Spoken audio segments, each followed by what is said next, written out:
ایک روایت میں آپ کے سامنے پیش کرتا ہوں، شعبان کی عظمت کیا ہے سنیے۔ اس میں جو روایت ہے تفسیر ساوی میں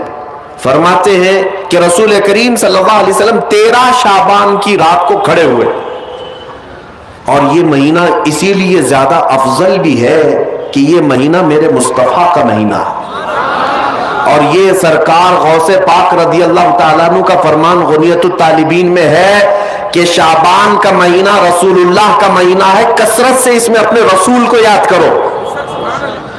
اب میں آپ کو بتا رہا ہوں جو روایت تفسیر الساوی میں ہے، 13ویں شعبان کو نبی پاک صلی اللہ علیہ وسلم رات میں کھڑے ہوئے اور کیا کیا توجہ۔ آج لوگ دلیل پوچھ رہے ہیں اپنے نبی کو یاد کرنے کے لیے۔ 13ویں شعبان کو میرے آقا کھڑے ہوئے اور رات بھر مولا کریم کی بارگاہ میں یہ عرض کرنے لگے، مولا میری امت کی بخشش میرے حوالے فرما دے۔ حضور نے 13ویں شعبان کو یہ دعا کی تو روایت میں کہ اللہ تعالیٰ نے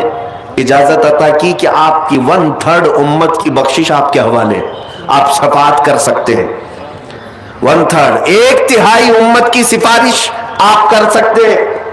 14ویں رات کو پھر میرے آقا صلی اللہ علیہ وسلم کھڑے ہوئے، رات بھر عرض کرنے لگے، مولا میری امت کی شفاعت میرے حوالے کر دے، ان کی بخشش میرے حوالے کر دے۔ اللہ رب العزت نے 14ویں شعبان میں نبی پاک صلی اللہ تعالی علیہ وسلم کو حکم فرمایا، 2/3 امت کی بخشش کی شفاعت سفارش آپ کے حوالے ہے، 2/3 امت کی سفارش آپ کر سکتے ہیں۔ نبی پاک صلی اللہ تعالی علیہ وسلم کیا اس پر بھی راضی تھے، بلکہ 15ویں شعبان کی رات آئی، یہ رات، یہ تیسری رات تھی، نبی پاک صلی اللہ علیہ وسلم پھر کھڑے ہوئے، اور آج کی رات کھڑے ہو کر نبی پاک صلی اللہ علیہ وسلم نے پھر وہی دعا کی، مولا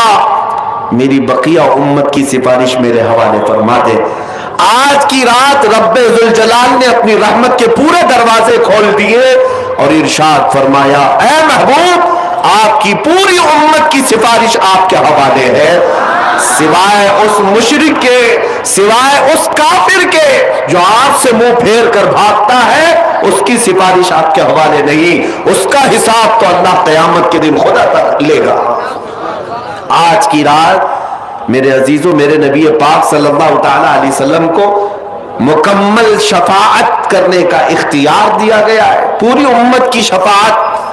پوری امت کی شفاعت۔ شفاعت کا مطلب کیا ہے؟ اللہ کی بارگاہ میں سفارش کریں گے، سفارش کریں گے۔ بخشنا تو مولا کا ہی کام ہے،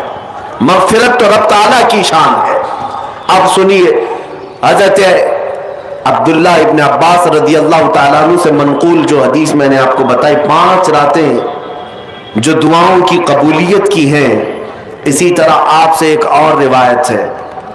آپ نے فرمایا کہ آج کی رات اللہ تبارک و تعالی اتنے لوگوں کو معاف فرماتا ہے، یہ ترمذی کی حدیث ہے، اتنے لوگوں کو معاف فرماتا ہے کہ بنو کلب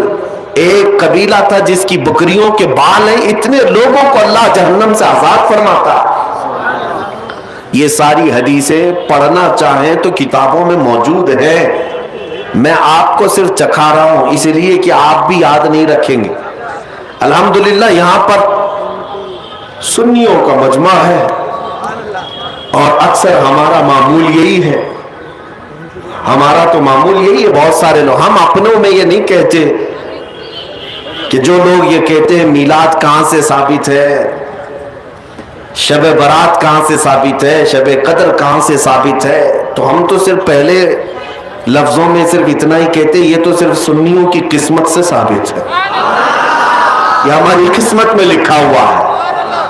یہ ہماری قسمت میں لکھا ہوا ہے کہ اللہ تبارک و تعالیٰ یہ موقع عطا فرماتا ہے گاہے بگاہے اور بندے اس کو یاد کر لیتے ہیں۔ عزیزان گرامی اوقات، اور ایک حدیث، کیا قبرستان جانا چاہیے نہیں جانا چاہیے، اس پر بھی بڑے اعتراضات ہیں۔ خزانۃ الروایات بحوالہ فتاوی رضویہ شریف اعلیٰ حضرت نے بھی نقل فرمایا کہ آج کی رات روحیں تمہارے گھروں میں آتی ہیں، قبروں پر جتنے بھی